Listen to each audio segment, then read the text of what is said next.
नमस्कार, मैं हूं रत्ना और आप देख रहे हैं सी न्यूज़ भारत। आए रुक करते उत्तर प्रदेश बुलेटिन की और बात होगी कन्नौज की, जहां भारतीय किसान यूनियन बलराज के राष्ट्रीय अध्यक्ष के निर्देश पर एक आवश्यक बैठक आयोजित की गई। साथ ही बात होगी ललितपुर की, जहां पूर्व सांसद प्रदीप जैन आदित्य ने ललितपुर मेडिकल कॉलेज का औचक निरीक्षण किया। ऐसी तमाम खबरों पर विस्तार से चर्चा करेंगे इस बुलेटिन में। निवाड़ी जिले के ग्राम टेहरका के भसरा मोहल्ला निवासी राजेंद्र साहू राजू के निवास पर 7 दिवसीय संगीतमय श्रीमद् भागवत कथा का आयोजन किया जा रहा है। गुरुवार को गाजे बाजे के साथ कस्बे में कलश यात्रा भ्रमण के साथ भागवत कथा ज्ञान यज्ञ का शुभारंभ हुआ। इस अवसर पर बड़ी संख्या में श्रद्धालु उपस्थित हुए और कलश यात्रा में भाग लिया। कलश यात्रा भ्रमण के दौरान हनुमान मंदिर, राम जानकी मंदिर एवं गायत्री मंदिर से होकर मुख्य बाजार से होकर कथा स्थल पर आकर समाप्त हुई।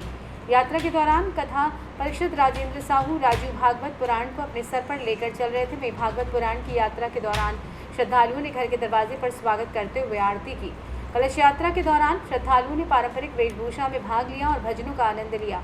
इसके बाद भागवत कथा का आयोजन हुआ, जिसमें श्रद्धालुओं ने श्रोता के रूप में भाग लिया और आध्यात्मिक ज्ञान की प्राप्ति की। इस अवसर पर कथावाचक पंडित भगवत नारायण गंगेली ने भागवत कथा के महत्व और इसके जीवन में अनुप्रयोग पर विस्तार से चर्चा की। उन्होंने कहा कि भागवत कथा हमें जीवन के सही मार्ग पर चलने की प्रेरणा देती है और हमें सच्चाई और न्याय के पथ पर आगे बढ़ने की शक्ति प्रदान करती है। झांसी से सी न्यूज़ संवाददाता अंकित साहू की रिपोर्ट। खबर कन्नौज से, जहां भारतीय किसान यूनियन बलराज के राष्ट्रीय अध्यक्ष के निर्देश पर एक आवश्यक बैठक प्रदेश सचिव विजेंद्र यादव के निवास पर हुई, जिसमें भारतीय किसान यूनियन बलराज के पदाधिकारियों के ऊपर फर्जी मुकदमे एवं उनकी जमीन पर अवैध कब्जे को लेकर चर्चा की गई। दरअसल कल रात में कोतवाली छिबरामऊ के अंतर्गत ग्राम बहबलपुर में प्राचीन मंदिर के पास प्रदेश सचिव राजीव यादव की पैतृक जमीन को कुछ लोगों द्वारा जेसीबी से कब्जा करने की नीयत से पूरी बाउंड्री को ध्वस्त कर दिया गया था, जिसकी शिकायत उच्च अधिकारियों को दी गई, लेकिन कोई कार्रवाई नहीं हुई। कोतवाली कन्नौज के अंतर्गत प्रभारी निरीक्षक जितेंद्र प्रताप सिंह द्वारा एक फर्जी मुकदमा संगठन के पदाधिकारी मुकीम अली एवं उनके भाइयों के ऊपर पंजीकृत कर दिया गया। वहीं जिला अस्पताल कन्नौज द्वारा फर्जी रिपोर्ट बनाकर मेडिकल तैयार किया गया। यदि दोनों प्रकरण में कोई कार्रवाई नहीं हुई तो भारतीय किसान यूनियन बलराज की तरफ से विशाल धरना प्रदर्शन किया जाएगा। इस मौके पर युवा प्रदेश अध्यक्ष इंजीनियर सौरभ यादव, जिला प्रवक्ता अजय श्रीवास, जिला सचिव पिंटू आदि लोग रहे मौजूद। एक घटना कोतवाली कन्नौज की 20 तारीख की एक घटना है। कुछ गुंडों द्वारा हमारे संगठन के लोगों को के साथ मारपीट की गई, जिनका सर फाड़ा गया, जिसके ब्याह पे एक मुकदमा थाना कोतवाली में पंजीकृत हुआ, जिसमें मेडिकल हुआ, जिसमें 308 की धारा बढ़ी गई। उस धारा पे उन लोगों ने ये सोचा कि अब 308 की धारा बन गई है तो हम इन लोगों पर त्रास पेश करवा दें।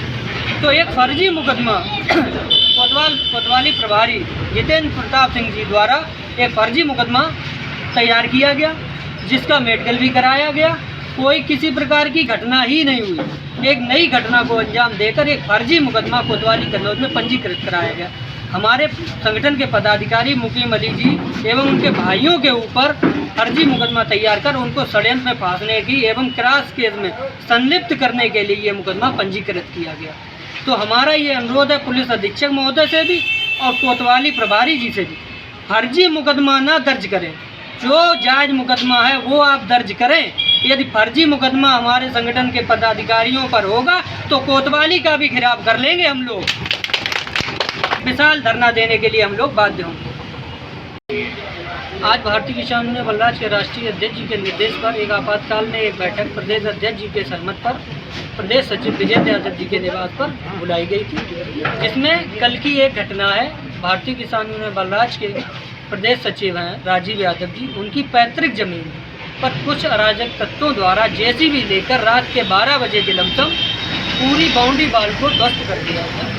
जानकारी मिलते ही SHO छिबरामऊ, पुलिस अधीक्षक कन्नौज को सूचना दी गई, लेकिन किसी प्रकार की कोई भी कार्रवाई नहीं हुई। जो भी इसमें जो लोग हैं वो बड़े दबंग किस्म के लोग हैं, फर्जी दस्तावेज तैयार कर लोगों की ज़मीनों पर कब्जा करते हैं। तो अध्यक्ष जी के निर्देश पर एक बैठक हुई थी। हम लोग ये चेतावनी देने के लिए एक बैठक की थी, यदि इन लोगों के खिलाफ मुकदमा पंजीकृत नहीं हुआ अवैध कब्जे को लेकर तो भारतीय किसान यूनियन बलराज की तरफ से एक विशाल धरना प्रदर्शन यहीं तहसील छिबरामऊ में किया जाएगा। मैं अभी आज प्रदेश सचिव एवं प्रदेश अध्यक्ष जी जिला अधिकारी महोदय से वार्ता करने के लिए गए थे, तो उन्होंने आश्वासन दिया कि आप परेशान ना हों, आपके प्रति जो भी उन लोगों ने जो भी कृत्य किया उनके खिलाफ कार्रवाई होगी। तो हम अभी 2 दिन का 3 दिन का समय दिया है, उनके खिलाफ अगर मुकदमा लिखते हैं तो ठीक है, नहीं तो हम लोग धरना करने के लिए तैयार होंगे। कन्नौज से सी न्यूज़ संवाददाता महेश गौड़ की रिपोर्ट। खबर ललितपुर से, जहां पूर्व सांसद प्रदीप जैन आदित्य ने ललितपुर मेडिकल कॉलेज का औचक निरीक्षण किया है। उन्होंने मेडिकल कॉलेज के नए प्राचार्य से मुलाकात की और ललितपुर की स्वास्थ्य सेवाओं की जांच की। प्रदीप जैन आदित्य ने कहा कि ललितपुर जिला चिकित्सालय तब भी रेफर सेंटर था और अब जब मेडिकल कॉलेज का दर्जा मिलने के बाद भी रेफर सेंटर ही है। 150 का होना चाहिए स्टाफ, इसके अभाव में केवल 3 दर्जन का स्टाफ मौजूद है। पूर्व सांसद ने कहा कि ललितपुर जिले में मौजूद सभी सीएससी का हाल बदहाल है। पूर्व सांसद ने नए 300 बेड के मेडिकल कॉलेज को सफ़ेद हाथी का नाम दिया और कहा कि पैसा और समय लगने के बाद भी सफ़ेद हाथी की तरह बिल्डिंग तो बना ली, लेकिन जनता को उसका लाभ नहीं मिल पा रहा है। उन्होंने कहा कि इस विषय को लेकर पत्र लिखकर जल्द से जल्द मेडिकल कॉलेज चालू करने की बात करूंगा, जिससे 300 बेड की बनी बिल्डिंग से आम जनमानस को उसका फ़ायदा मिल सके। आज चूँकि हमारे मन में एक बहुत बड़ा कष्ट था कि अभी बीच में एक घटना हुई, निवाही गांव के अंदर 2 लोग मौके पे डेथ हो गई थी। तीसरा यादव की झांसी में हम लोगों ने एडमिशन कराया था, उनकी भी डेथ हो गई। उस दिन हमारी बात मुन्ना भैया से हुई तो मालूम पड़ा नगर पालिका अध्यक्ष जी का ऑक्सीजन लेवल डाउन था और उसके लिए वो इंदौर जा रही थी। और हमेशा प्रतिदिन हमें लगता है कि ललितपुर मेडिकल कॉलेज एक रेफरल सेंटर बन गया। यहाँ सिर्फ रेफर झांसी होते हैं, इंदौर जाते हैं, बाहर जाते हैं, तो बड़ा कष्ट है। तो आज हमने आए थे तो हमने देखा, देखने के बाद हमने जो नए प्राचार्य आए उनसे एक बात की। हमने कहा पैरा मेडिकल स्टाफ आपके केवल 37 हैं, जबकि आपको 150 चाहिए। न्यूरो सर्जन नहीं है, कार्डिक के नहीं हैं जी, आपके नेफ्रोलॉजिस्ट नहीं हैं, ऑन्कोलॉजी में कोई नहीं है। तो ऐसे में जो मरीज हैं वो केवल खांसी, हड्डी टूटना और छोटे मोटे बीमारियों के लिए इलाज करा पाते हैं, बाकी तो वो बाहर जाके लुटते हैं जी। और क्या सबसे बड़ी बात क्या है, मैं आपके माध्यम से भी कहना चाहूँगा, क्योंकि जितनी सीएससी है पूरी सीएससी पे अगर थोड़ा सी चोट भी लगी हो, टाँके भी नहीं लगते, जरा सा पैर मोचाओ, बुखार हो, वो भी सब यहीं आ जाते हैं। तो क्या कहना चाहेंगे कि जहाँ पर मुख्य चिकित्सा अधिकारी अपने कार्य को बखूबी नहीं निभा पा रहे हैं? देखिए, मुख्य चिकित्सा अधिकारी की जिम्मेदारी है, मैं चूँकि उनसे अभी एक बार हम बात करेंगे। सभी सीएससी में भ्रष्टाचार के भी आरोप लग रहे हैं और वहीं पर को भी देखेंगे। हम चाहते हैं कि समन्वित स्वास्थ्य योजना बने। आज हमने यहाँ के समाज सेवियों से भी कहा कि सारे लोग मिलकर कम से कम, जब यहाँ पे नेफ्रोलॉजिस्ट नहीं है, न्यूरोलॉजिस्ट नहीं है, कार्डिक के नहीं है, बर्न यूनिट नहीं है, तो यहाँ तो केवल एक जनरल खांसी सर्दी, तो मेडिकल कॉलेज का मतलब क्या है? लेकिन कुछ चीज़ें हमें अच्छी लगी कि उसमें सुधार हो रहा है कि इतने कम स्टाफ के बावजूद हड्डी टूटने के जो पेशेंट झांसी आते थे वो यहीं हैं। ऑप्थोलॉजी का भी देखा हमने यहाँ, और जनरल सर्जरी हो रही है।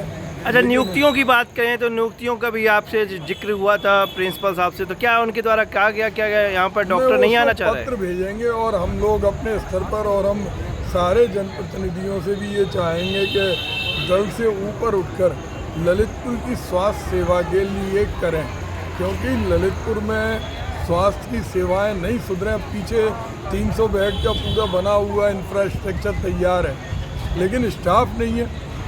अब वो 300 बेड के इंफ्रास्ट्रक्चर बनने में समय लगा, ज़मीन लगी, पैसा गया, लेकिन उसमें नियुक्तियां ना होने से वो केवल सफ़ेद हाथी है। जी जी। तो ये आपके द्वारा क्या कदम उठाए जाएंगे? हम इसको बिल्कुल सुचारू रूप से कराने के लिए प्रयास करेंगे, और जो 300 बेड का सफ़ेद हाथी है उसको हम चालू कराने की पूरी यथासंभव कोशिश करेंगे। हम ललितपुर के भी सभी राजनेताओं से, संस्थाओं से करेंगे कि बैठकर सकारात्मक रूप से एक ऐसी कार्य योजना बनाएं जिससे CSC, PSC और यहाँ का हॉस्पिटल सब सुचारू रूप से संचालित। मंत्री जी, लास्ट क्वेश्चन है, जहाँ पर सुरक्षा गार्ड की भर्ती वाला मामला जो कि आया था, हर एक गार्ड से जहाँ पर 2 लाख रुपए लिए थे, 55 नियुक्ति हुई थी, करोड़ों का घोटाला था, और वहीं पर नियुक्तियों की बात कर रहे हैं तो नियुक्तियों के लिए डॉक्टर नहीं आ रहे हैं। इस संबंध में आपका क्या है कहना? देखिए, वो हम ये कहना चाहते हैं चूँकि वो पूरा हमारे संज्ञान में नहीं है, लेकिन हमारा मूलभूत सवाल ये है कि सारी चीज़ें ट्रांसपेरेंसी से हों और आम आदमी को चिकित्सा का लाभ मिले। तो क्या जांच की मांग करेंगे? क्या क्या कहना चाहेंगे? बिल्कुल बिल्कुल, हम चाहते हैं कि ट्रांसपेरेंसी वाले ढंग से हो। ललितपुर से सी न्यूज़ संवाददाता विकास सोनी की रिपोर्ट। खबर सोनभद्र से, जहां district bar association welfare trust Sonbhadra द्वारा डीबीए अध्यक्ष जगजीवन सिंह की अध्यक्षता में डीबीए सभागार में छत्रपति साहू जी महाराज की जयंती पर केक काटकर एवं साहू जी महाराज के चित्र पर माल्यार्पण एवं पुष्प अर्पित कर उन्हें स्मरण किया गया। इस दौरान अध्यक्ष जगजीवन सिंह, एडवोकेट उपाध्यक्ष राजेश कुमार सिंह, पवन कुमार सिंह साथ में रहे। जगजीवन सिंह ने ट्रस्ट के सदस्यों की आर्थिक, बौद्धिक एवं सामाजिक स्तर व व्यवसाय में वृद्धि के लिए बिना हानि लाभ के कार्य करना, न्यास के सदस्यों की मृत्यु होने पर अधिवक्ता द्वारा नामित व्यक्ति को आर्थिक मदद करना इस ट्रस्ट का मुख्य उद्देश्य है। ट्रस्ट की आय से प्राप्त समस्त धनराशि अधिवक्ता कल्याण के लिए खर्च की जाएगी। इस प्रेस वार्ता में प्रदीप कुमार मौर्य, राजेश कुमार यादव, रियाज खान आदि उपस्थित रहे। एसोसिएशन सोनभद्र का अध्यक्ष हूँ और district bar association welfare trust Sonbhadra का भी अध्यक्ष हूँ। डिस्ट्रिक्ट बार एसोसिएशन सोनभद्र ने district bar association welfare trust Sonbhadra का निर्माण किया है, जो रजिस्ट्रेशन हो गया है।